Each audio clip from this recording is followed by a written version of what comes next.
Hey guys, John Paulamy here, Actionable Intelligence. Today is Saturday, September 27th, and this is the weekly market update. The disclaimer, anything that you hear or see on this podcast or video is not to be taken as investment advice. I am not a registered financial advisor. I cannot give you personal financial advice. Please do your own due diligence. It's your money. It's your responsibility. Okay, before I get into this week's slide deck, I want to clarify something from last week. It was one of the most popular videos I've ever put out on YouTube. And I think a lot of people took it as controversial based on the comments in the video. So let me clarify something. I probably used the wrong word when I said that gold is and gold mining shares are overvalued. Okay. What I meant to say is overbought. You need to understand something.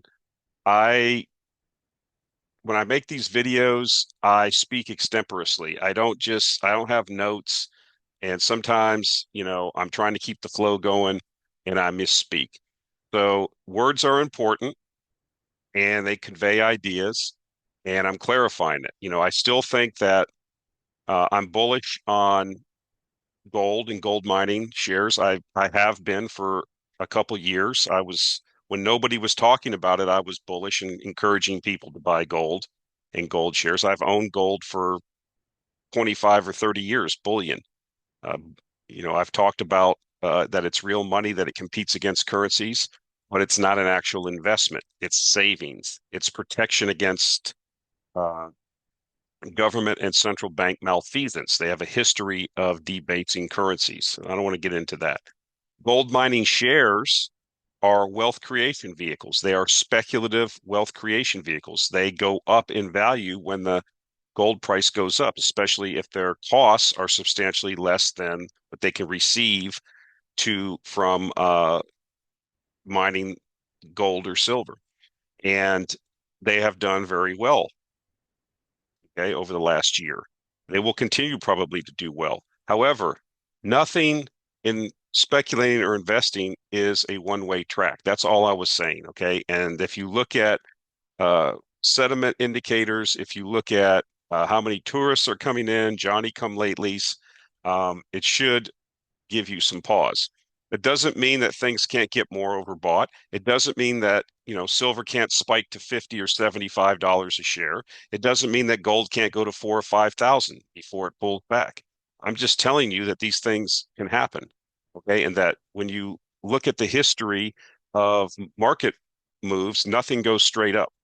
Things get overbought, people take profits, things need to consolidate and rest. We've seen it over and over and over. That's kind of what I was trying to convey. I wasn't doing the best job on it. When I talked about energy costs, they have been historically low relative to what they've been in the past. I think that's going to change. I don't think it's going to derail the gold bull market uh, in the short or medium term. Okay, but if energy does what I think it's going to do, it's going to put pressure on mining. Okay, because energy its inputs into mining are very large part of costs. It doesn't mean it's going to affect it immediately. So I wanted to clarify that. I am bullish on all commodities, as you see the title of uh, this week video. I mean, we're in a super cycle. We have such a smorgasbord. Everything is breaking out left and right, and we have such a smorgasbord. We have so many opportunities now. And so, what I would say is that what I'm focused on doing is beating the S&P. Okay, I'm a generalist investor. I'm not a lot of times I get brought on to some of these shows, and I'm like, people say, "Well, you're an energy expert." I'm not an energy expert or a mining expert. I'm a generalist investor that invests in undervalued sectors of the market, and energy and mining currently happen to be undervalued sectors of the mining industry. I also invest in other things. I'm very bullish on emerging markets. I'm very bullish on certain parts of Central Asia.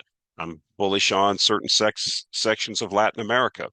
I'm bullish on some biotech stocks.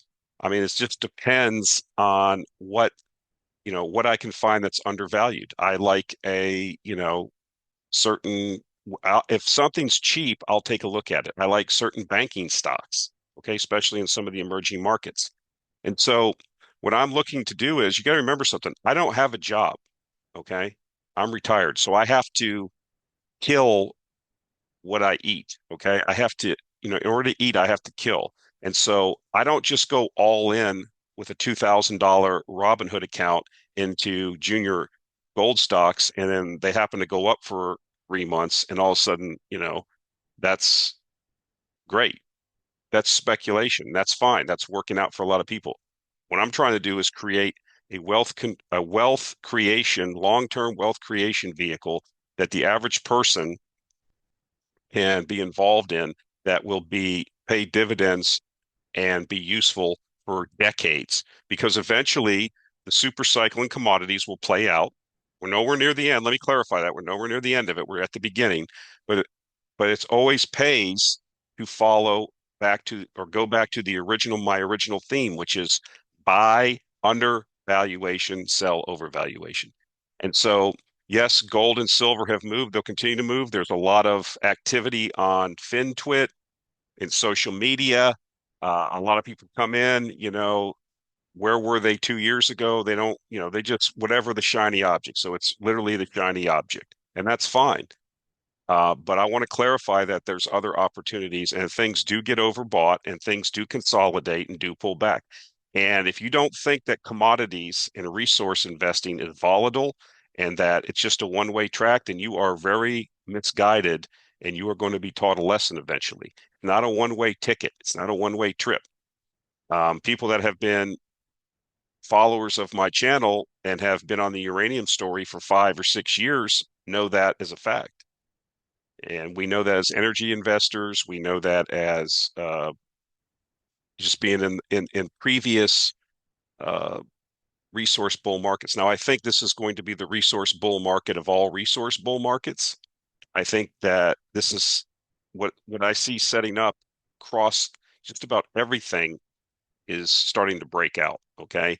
This is tremendous. We have an administration here in the US that is fully behind bringing mining back to the US, is supporting it with investment of billions of dollars, which is committed to lowering regulation, get things cranked back up.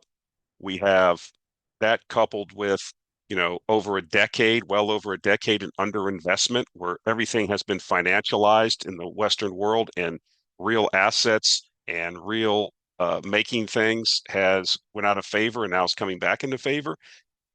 And so this represents tremendous opportunity. I think that you're going to see many new millionaires minted over the course of the next 5 to 10 years, and possibly you're going to see some billionaires come out of this. Just regular people, because I think that's how tremendous this opportunity is. I think it'll be greater than what we've seen in this IT AI thing, because in order to have all of that, you must have physical, real assets, resources. Okay. If you don't mine it or farm it, you don't have it. And we just haven't been doing that. We don't have the personnel, we don't have the capital, we don't have the engineering talent, management talent. It's all atrophied. And so when the money comes back into this, which it's starting to happen, it's going to go into sectors that have been underinvested for many years and going to get big, big moves in some of these companies because the amount of companies have shrunk and their ability to absorb all this capital is going to be challenging. And that's going to result in big upside moves. We're already seeing, the government, U.S. government getting involved in rare earths. You saw what that is. Recently, I think last week, there was an announcement about big investment into a lithium company. I'm going to have a slide in here. There's going to be a big announcement in the next week or so from the Department of Energy into uranium processing. It's just going to keep happening, folks.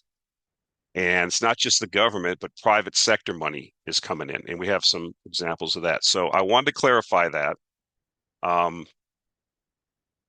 you know, I'm a generalist investor. I have pieces of a lot of things.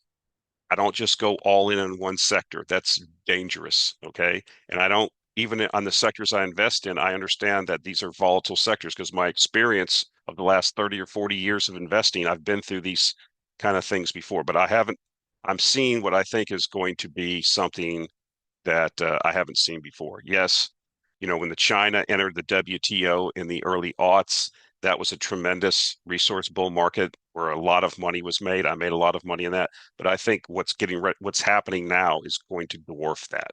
Okay, so I just wanted to clarify that. Um, People are going to at me no matter what. It's the web, it's the internet. I don't take things personally. I used to when I first got on the internet, but then I realized that 30% of the people in the United States are on psychotropic drugs, and it's just all kinds of you don't really know who you're dealing with. Everybody hides behind made up personas. So it doesn't, I call them a lot of people criticisms are ankle biters. The facts are that I've beaten the S&P, the AIA portfolio, crushed the S&P since its inception. And I think that we're really, we're positioned for what's getting ready to happen. And so I'm excited about it. But I just wanted to clarify that I'm not down on gold. I own gold. Gold is my savings. It's the currency that I save in. Um, I recommend people do that. Silver is a tremendous opportunity. It's not as much of a monetary metal, but it does have monetary properties. But it, has industrial properties. It's going to go platinum group metals, the whole shebang. I'm bullish on. So wanted to just clarify that at the outset. All right, let's get into this week's slide deck. So this is interesting. I've talked about this before. I use Google Trends. You can go on there and search terms, and it will tell you the assigns a value between 0 and 100 of how popular that search term is. And, one of my themes, or one of the things that has been apparent to me, is that we have a bifurcated economy in the US. And I've talked about this many times, why this is. A lot of it has to do with, you know, government regulations, but a lot of it traces back to the central bank and the money printing and the debasement of currency. And the fact that most people don't understand that. They look at wealth inequality, they look at why they can't get ahead, and that nobody ever talks about the Federal Reserve. No one talks about the bailouts, the creation of trillions and trillions and trillions of currency units, what that does to asset prices, how being an asset holder and having ownership stake in real companies and real assets is benefited by money printing, and that the majority of people just simply don't own things. And they're basically, most people are wage slaves. And so when we do have these inflations, which we have had, and prices go up and your wages don't keep, then your standard of living goes down. And so this is what we've started to see. Again, the higher the number close to 100 is, the more volume for that search term. So you see at the upper left, sell my house, spike. People are wanting to sell their houses, how to give their car back, um, borrow against stock. And then we go down to the lower left, borrow against life insurance policies, how to sell my Rolex, bankruptcy lawyer. So this is not definitive, but this is just another clue about how bifurcated the economy is, that there's a small group of people that are benefiting. Actionable Intelligence Alert newsletter subscribers are in that cohort, I hope. And the majority of people, you have to, I've talked about this before, it is going to be incumbent upon you over the next 5, 10, 20 years in the West, as the West continues to decline, as it has insoluble problems, and not, around debt, around pensions, around immigration, around birth, not enough births, replacement, all kinds of things, okay? And they can't just be all solved by printing more money. I talked about this in an article probably about a year ago, a year and a half ago, maybe that far back already, the Cantillon effect and what that is, okay? And that if you're people closest to the money printing are the ones that benefit the most from the money printing. And those are the people that own assets, because when they print more currency units, that makes asset prices go up. And that causes inevitably bleeds through into the real economy, causes price rises, but your wages don't go up. Okay. And so the average person, of course, doesn't understand any of this. And somebody do something. I'm the first generation that hasn't done better than my parents. And why is that? We need socialism. They don't even understand that they have socialism already in many cases, where you have, a a bunch of apparatchiks sitting at the Federal Reserve and determining interest rates. If that's not Soviet Gosplan type control of money, I don't know what is. But it doesn't even get discussed because the people have no clue what's going on. And so we're going to see this. And so how do you, not of how do you avoid being this person? You have to own assets. You have to get that grub stake together. You have to be an owner. Okay. So that's my advice. But this is kind of instructive. This isn't the end all be all. This is just another uh, part of information that I collect, and you see what's happening out there. So it's interesting, 1971, Nixon closed the gold window, and you see that this is from U.S. Global Investors. I love their charts. U.S. deficit spending exploded after dollar was unpegged from gold.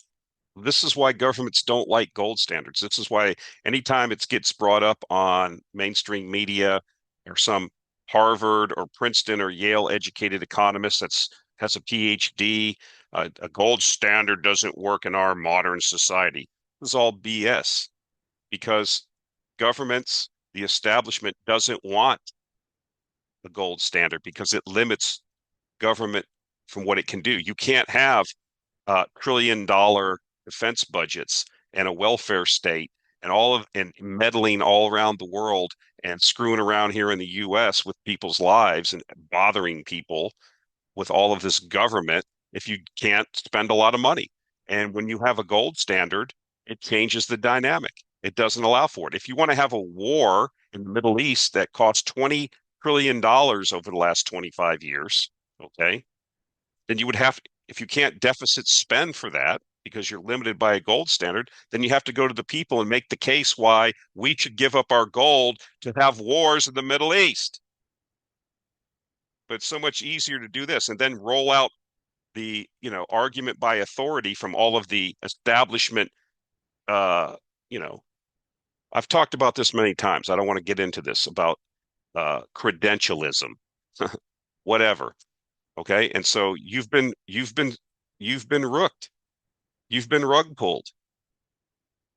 Okay. And now you're in a jackpot and you can't get out of it. This is why Bitcoin's popular. This is why gold has done well for 20 years. It's gone up. Okay. And been one of the best performing assets. Okay. Because it can't be just manufactured at the New York Fed trading desk by pushing buttons, which is what they do. And so you can't have all of these wars. You can't have all these interventions. You can't have all this nonsense if politicians actually have to go to the people and say, in order to have this, this, and this free stuff, you have to pay for it. There is no free lunch, but there can be a free lunch for some period of time if you can just conjure money out of thin air. But you see the result. You see the result. And of course, the establishment loves that. In a gold standard, prices tend to go down over time, and that's good for wage earners. Okay, because your wage becomes the money that you get for your wages for your life force that's being given to a company to exchange for wages. The value of that goes up over time. But when they have to have inflation, when they create money, we have to have an inflation rate at 2%. Well, what does that do to the value of your money over a lifetime? You should calculate it. But again, the average person has no clue. I'll have people in the comments come in, you don't know what you're talking. We can't have a gold standard. That's the talking points from the establishment because they don't want it because it benefits them. It benefits me. I don't make the rules. I'm in this sandbox and I say, okay, well, this is the sandbox I'm in. But don't sit here and tell me, what's right is right. Will we get back to this? Probably not. Maybe eventually after the United States isn't an intact political entity and maybe some areas of the states that end up becoming individual countries will adopt it. Who knows? But we'll have to wait and see. So this shows since 2007, gold has surged by approximately 450% in terms of most major world currencies. So here's all the different currencies. Here's how performance against gold has performed. Gold isn't up as much as paper currencies are down. This is what I keep trying to tell people. It preserves your purchasing power. It limits the effects. It's what you need to save in. That's what I tell people. I've advocated owning bullion for years and years and years. Now everybody's pouring into junior mining stocks, which is fine. But that's speculation. The gold isn't up. It isn't going to go up further, which it is. It's going to go up, not because it's an investment. It's because the currencies that it's denominated in, the competing currencies that it trades against, are going down in value.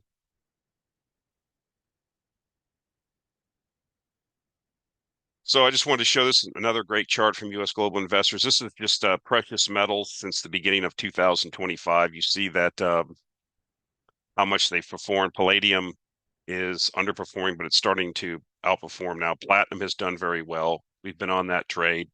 I'm going to be putting in probably focusing on an emerging platinum miner which has very awesome economics, platinum group metal miner, that also has some other interesting things going on that's selling, I believe, at a current discount based on uh, some recent news. And that'll be in the October issue of the Actionable Intelligence Alert newsletter. But again, this is another example of what's happening in the resource markets. It's not just gold and silver. It's all the platinum group metals. It's copper now looking good. Energy is now strengthening. I think I saw Brent traded up over 70 on Friday or around 70. So we're starting to get momentum. It's starting to trickle through into other sectors. It's becoming broad base, which is what we had talked about would happen. Gold always lead in a resource bull market, and then the industrial metals and energy come along at the, further out. And that's what we're starting to see. They're starting to move now. So here again, here's a chart, coal breaking out versus the S&P. This is interesting. Again, you can make any kind of correlations you want. I just think these things sometimes are interesting to look at. You had this big basing pattern, and then we're starting to break higher with coal stocks, coal. There is a ETF coal. I forget the name of it. That's the symbol. But there's, in the portfolio, especially in the dividend portfolio, we have a coal stock, and I think it's a lot of these things, just like a lot of these other companies that we're focused on, have tremendous. I think they're going to outperform the S&P over the next several years, and that's what we're focused on. Plus, give you a nice income dividend kicker. And coal consumption is not going anywhere. I mean, coal consumption is concentrated in Asia. I've been talking about this for years too. As coal consumption in North America, as represented by these black bars, has decreased, coal consumption in Asia, particularly China and India, has exploded. Whether you have Vietnam, Indonesia, other Asia, you see where the growth is, okay? Even though you've seen uh, coal consumption in Europe and North America decline over time. I said this all along. It's the same thing. People would argue with me, well, oil consumption in the West is going to go down. So what? It's going to go up in Asia. I mean, people just have forgotten you know, all of this, but that's going to continue to assert itself in the context, as I remind you many times on these videos, in the context of limited supply because of underinvestment and overregulation. Of course, trillions of dollars of investment will solve this, and that's where our opportunity is. So copper's breaking out. We had one of the largest mines, which is the Freeport McMoran mine, Grasberg mine in Indonesia, had a big mudslide or seismic event, basically knocked the mine offline. That's about 3 to 3.5% of world copper production. We've had additional problems in other mines in Africa, which we're ramping up. We know we've talked about how the country of Chile, which is one of the largest producers of copper, it's the world's largest producer of copper, have struggled in recent years because of um, lower grades, lack of investment, anti-business environment, Chile, and just a lower copper price. But I think that's going to be remedied now, and this is what we're looking for. We have this is the global X copper ETF. It's definitely a breakout, and so I think that we're going to see across the board higher commodity prices. We're starting to see it everywhere now, as I said earlier.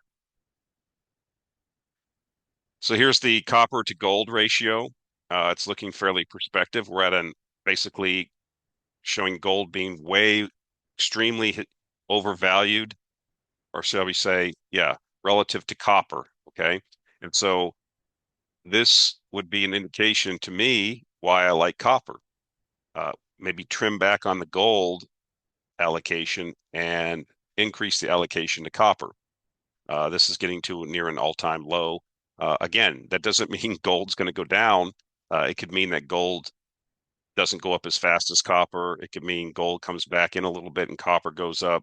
It could mean a bunch of things. But looking back for the last 20 years or so, 30 years, this is one of the lowest readings of the ratio as far as gold being, you know, uh, historically low versus, or copper being historically low relative to gold. Just pointing that out. So here's Tavi Costa chart, energy stock breakout. He got some criticism for this chart. I think you're starting to see it. I mean, yes, you can see this little blip here, but when you're looking at charts, you can draw these trend lines any way you want. But I do think that what we're seeing in sentiment in the market, what we're starting to see in some of the pin action, things are starting to get moving, more and more discussion around it. Going back to shale, I would encourage people to look at the current Dallas Fed report on that comes out. I think it's monthly. I don't know, but it has a lot of comments about what's going on in the shale patch because the Dallas Fed has purview over that area of the economy. And a lot of the things that we're seeing comments continuing to indicate that U.S. shale is, struggling. So I still am very bullish on energy stocks. I think we're going to see new all-time highs in the oil price down the line. Of course, you know, saying that in a broad stroke isn't really necessarily actionable for most people because people want price. They want me to say $250 a barrel and it's going to happen by, March of next year. I mean, that's not a good, that's not going to work. It's impossible to know the future with any 100% certainty. So what we try to do is get the trend right. And I think that, we're starting to see now a lot of the things that people assumed were correct with respect to oil were not correct. We saw the reversal of the IEA on peak demand pushed out from 2030 to 2050. We've seen a lot of these, the fact that shale is not going to be the never-ending cornucopia that a lot of people thought it was going to be, and that the price deck to make money with shale is starting to creep up as the best low-hanging fruit has been produced. And so, the focus on cash flow and return to shareholders over just drill, baby, drill. So there's a lot of things happening. But again, this creates opportunity. This is why I'm so bullish on offshore. You're going to have to go offshore. That's the last frontier. And it just represents so much opportunity.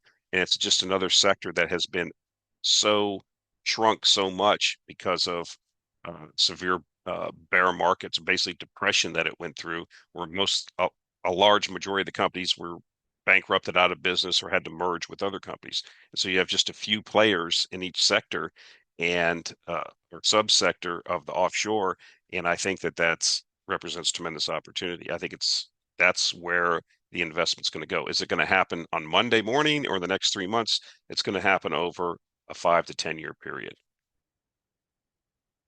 But I do think we see new all-time highs in oil prices just because we need to get the price to a sufficient height to stimulate the trillions of dollars that we need to invest in finding new reserves and new production. I wanted to point this out. I've seen similar charts before. This in an inflationary environment, which I think we're going to be in, not hyperinflation, but higher than what we've seen in the last several decades. What does best? And I've said this before and shown the different charts, but it's energy. It's not precious metals. It's not, these other things that people think. It has historically been energy outperforms during an inflationary environment. So if you think we're going to be in an era of higher inflation, whether that's not 2%, but 4 or 5%, which is what I think, uh, just because of the amount of currency units they're going to have to print to because of all the debt. We've talked about that before. If you think we're going to have that higher level of inflation, higher deck level of inflation, then energy historically has been the outperformer. So that's why I'm so bullish on energy, notwithstanding the fact that sentiment is just horrible. It's starting to turn though. A lot of people now are starting to talk more about it, talk about the things we've been talking about for the last year or so or longer, and we're starting to see money come back into these assets. And I think that as the zeitgeist, as the sentiment, as the view of all of these wrong-headed ideas that were out there in the market that people were making investment decisions on have proven to be incorrect, i.e., shale, i.e., peak demand. Things are now shifting to I don't want to say outright bullishness, but we are we are definitely at the bottom, in my view. Uh, Obviously, you can have a worldwide depression and oil prices can go down, but again, I think the bias is going to be in energy prices going up over time, not going down. That's my view. So I wanted to talk about this again, another subsector of resource investing. Uranium has been on a tear. I think the spot price now is probably around 82 or 83, which is exceeding the term price. So do you want to call uranium in backwardation? I don't know. But, this has been on a tremendous run. I remember 6 months ago or a year ago, a lot of people lamenting uranium sucks, the bull market's over. This is resource investing, folks. You go through periods of euphoria where it just looks like blue skies, Skittles and unicorns, ice cream cones and ponies, and everybody's happy to, you know, sell-offs and extreme pessimism. This is resource investing. Nothing goes straight up. So now we're in a situation where a lot of things are falling nuclear power's way. Everybody's bullish again, and we're starting to see the price now of uranium starting to move finally. And people are coming back into the market. Everybody's bullish again, and so you've seen how the Sprott Trust has been hoovering up uranium and selling. They have their ATM roll and they're raising tens of millions of dollars. Yellow Cake came out and they had an initial $125 million placement because I think they have a deal where they can buy a certain amount of uranium. I can't remember the exact terms. I'd have to look it up. I should know this, but from Kazatomprom, and of course they need the money, and so they're exercising that option.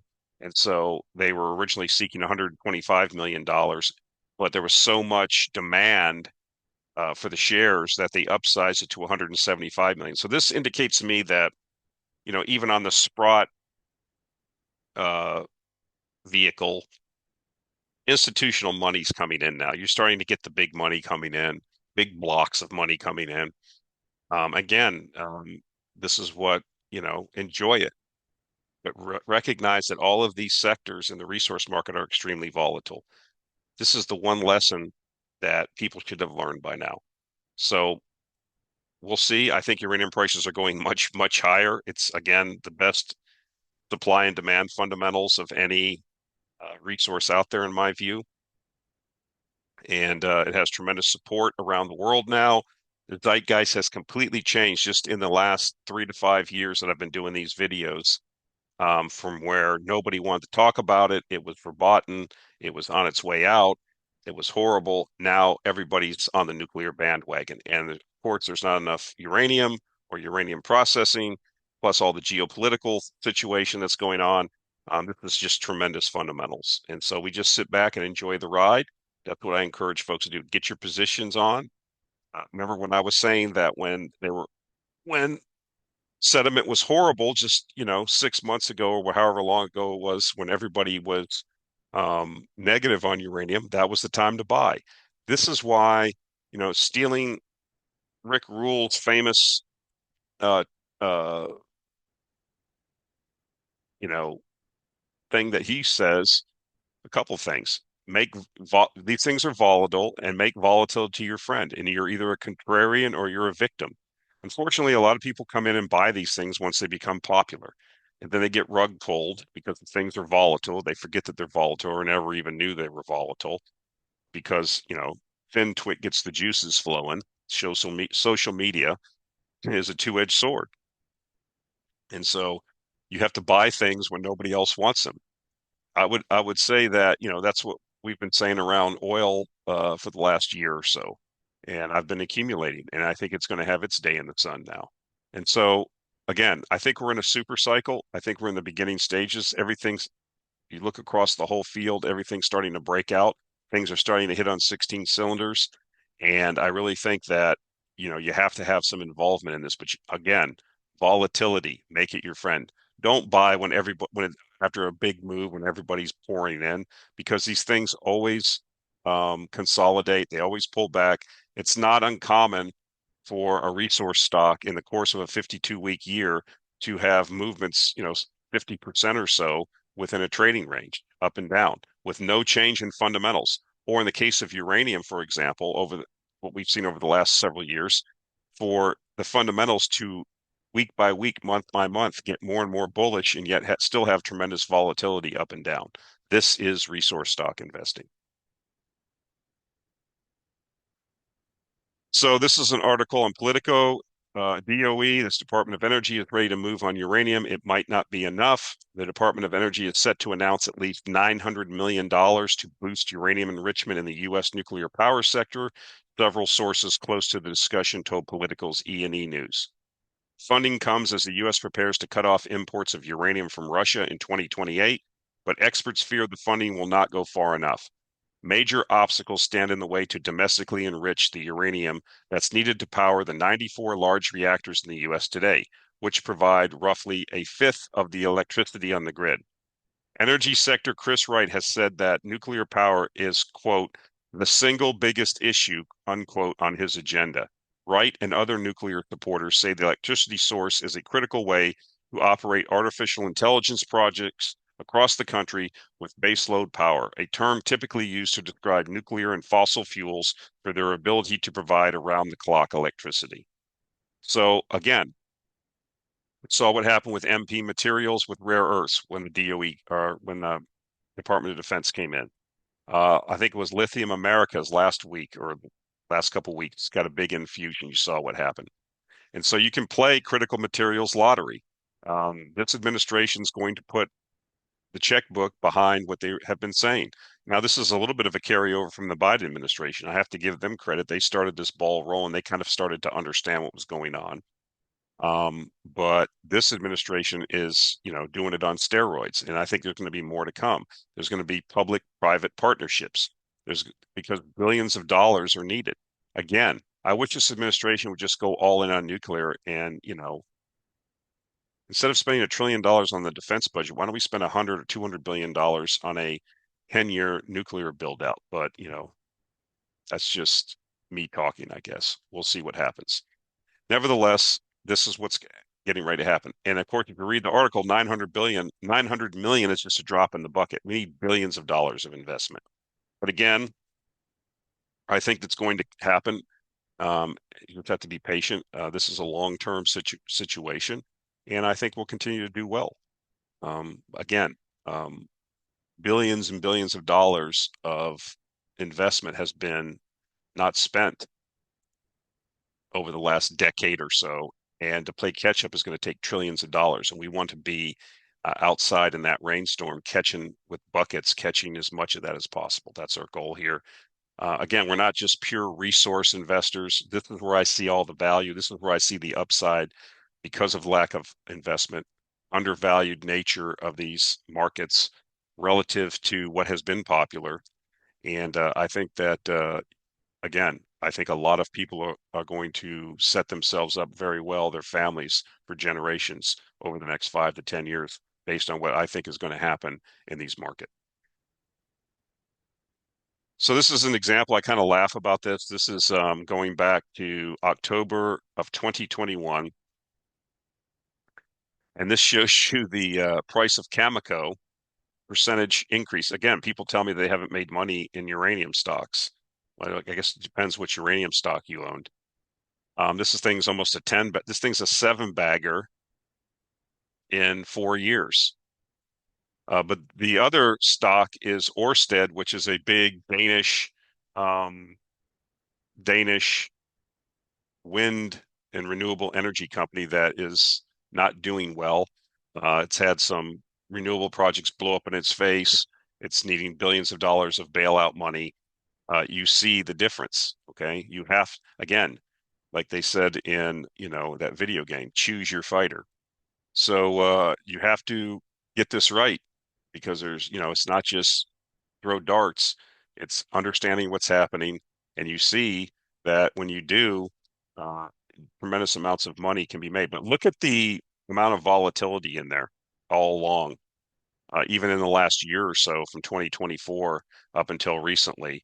I mean, look at the pullbacks, and there was so much despair down at the. I remember, now we have euphoria again. So again, extreme emotions, extreme volatility. Take advantage of pullbacks. That's what you do in a bull market. You buy more on pullback. Um, Again, there's so many girls to kiss now. It's going to become more and more difficult, I think. But don't just get focused on one sector, because as one sector is advancing, another sector could be in correction. And so playing these things off. One of the things I said is, I'm not big on trading, but sometimes when things go completely nuts, you do have to be prudent. And I think, you have a big move where something goes up 100 or 200% or 300%, trimming back a little bit is prudent. And then when you do get the inevitable pullback, or another sector becomes undervalued, then you can rotate into that and just keep the flywheel going. I mean, I'm not saying be a full-time trader on these things, but I think you can see when the extremes in sentiment happen, the extreme volatility, you have to make it your friend, I think. You can't just be buying, holding these things like some kind of, dividend aristocrat stock that you just buy and throw in a safety deposit box and the dividends go up every year. That's not how these things work. Okay. They have short periods of time when they have excess profits, when they do very well, and you have to take advantage of that. But these things, again, as Doug Casey has explained, are burning matches. Okay. If you just hold them, your fingers eventually get burned. You have to understand that. That's one of my main messages. So I wanted to talk about this. I hated this plant. This is the Ivanpah plant that was out in California. It was the one that had the big solar towers and the mirrors, and the mirrors focused the solar energy up on this supposedly, I think it was molten salt. It went through a heat exchanger, created steam, and then they turned turbines. This thing never worked really very well. As a matter of fact, I pointed out several years ago, I'd forgotten about this project. Several years ago, they quietly had to add natural gas co-firing in order to get sufficient heat to run the turbines at maximum potential. Thing was just a boondoggle. As are most renewable energy projects, they're just not, you know, second law of thermodynamics. They're just not efficient. And for all many reasons. And it's not like I'm some genius on it, or, I mean, I worked in the industry. I've worked in thermal plants, nuclear plants, coal plants, gas turbine plants, and renewable plants. And I just see the difference. I see the tremendous amount of energy that can be created by combusting coal or natural gas or nuclear fusion relative to what you get from the sun or the wind. It's just totally different. The tremendous amounts of energy that you can create in a steam cycle is unbelievable. You have to witness it. You have to understand it. It's just easy to dismiss it and say, well, why can't we do this? Well, that means you haven't been in a plant. You haven't seen forces that are involved in how tremendous these fossil plants are, or nuclear plants. But anyways, this thing, there's an article. They're finally turning this boondoggle off. I remember they used to have a laugh about it. It was a joke in the industry. It's not really funny, but bird would fly through the area. Remember, the sun would come down, would hit these mirrors. The mirrors would reflect the sun back up to the top of these towers where the molten salt reactor was, I guess.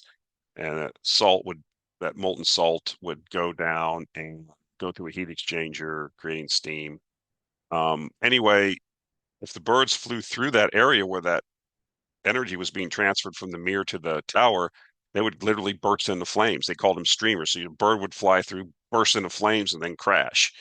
A lot of birds. So it really wasn't funny. They used to call them streamers.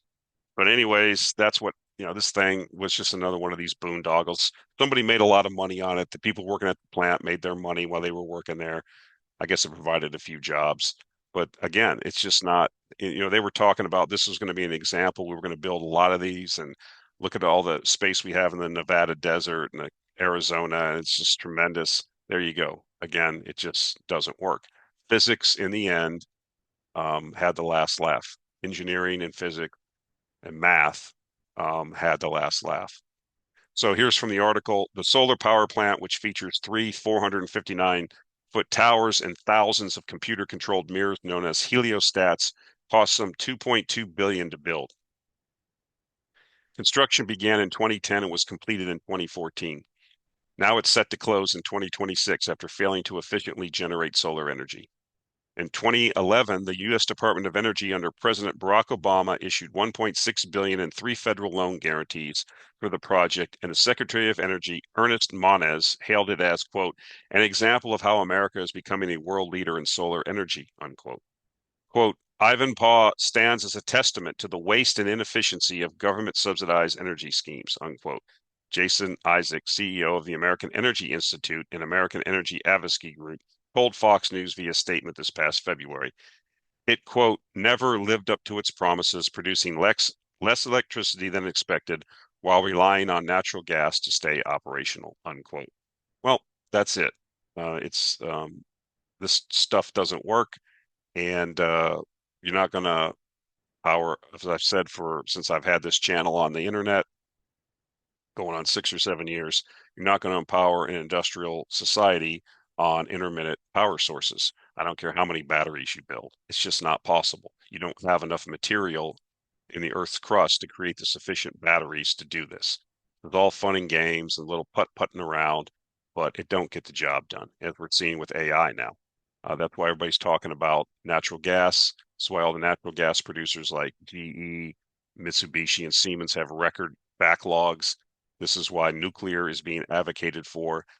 Even some people are talking about coal again. So that's where the juice is. That's where the action is. It is what it is. Enough said. All right, guys, that's it for this week. Appreciate your patronage. Appreciate the viewership. Again, mea culpa for last week, but again, I hope I clarified things earlier in the video. If you're interested to know how I and my subscribers are taking advantage of this bull market, this super cycle in resources, consider a subscription to the Actionable Intelligence Alert newsletter. It's on Substack. Go down into the show notes. We have a free newsletter that comes out pretty much every week where I talk about these themes more in depth, various podcasts, videos, articles that I find that are interesting. And then I have the paid product where I get into individual companies and ways to take advantage of these themes we discuss in these weekly videos. That's it for this week, guys. Talk to you next week. Thanks for showing up.